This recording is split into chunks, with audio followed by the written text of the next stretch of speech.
Now we will move on to certain examples, okay? Now, example number 1, here, example 1, okay? Example number 1 is very easy. Example number 1 will be this. It's going to be an integral of x squared over square root of 9 minus x squared dx. Okay? So simple. Here we can easily see 9 over square is equal to square root of 3 squared minus x squared. Now if we go back to our rules, okay, if we go back to the cases, we can see a case where it's minus x squared, which is here. We can see here, case number 1, it's a squared minus x squared. So we can easily draw a triangle saying, oh, okay, a is going to be the hypotenuse, right?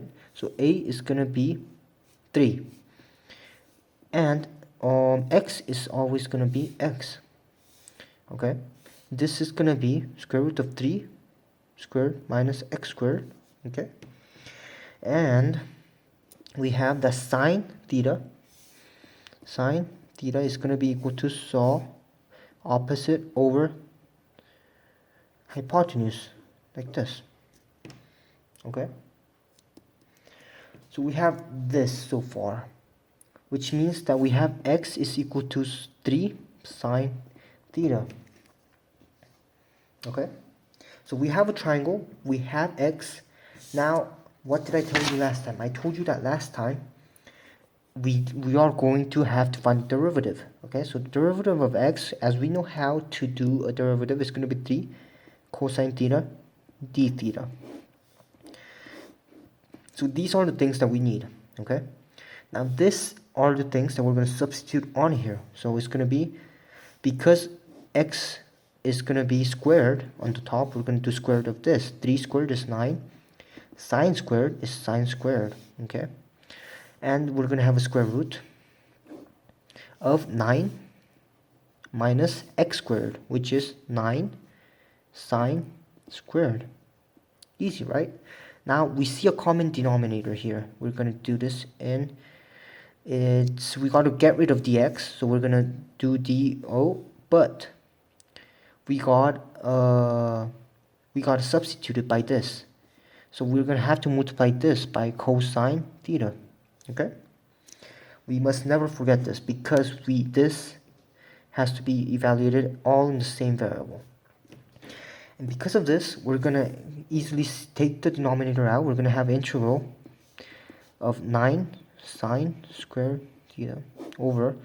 Now, because this part is equal to 9, 1 minus sine squared of 0, okay, we're going to take the 9 out, which means that 3 is going to be out, and then this disappears. So it's going to be 1 minus sine squared of theta multiplied by 3 cosine theta d theta. Okay, so this is what we have right now. And because 3 can cancel out, we have 9 sine, we have this 9 sine squared of theta over square root of 1 minus sine theta is equal to cosine theta, right? Which is a trigonometric identity. So we're going to do cosine square root of theta multiplied by cosine d. Okay? So this is what we have right now.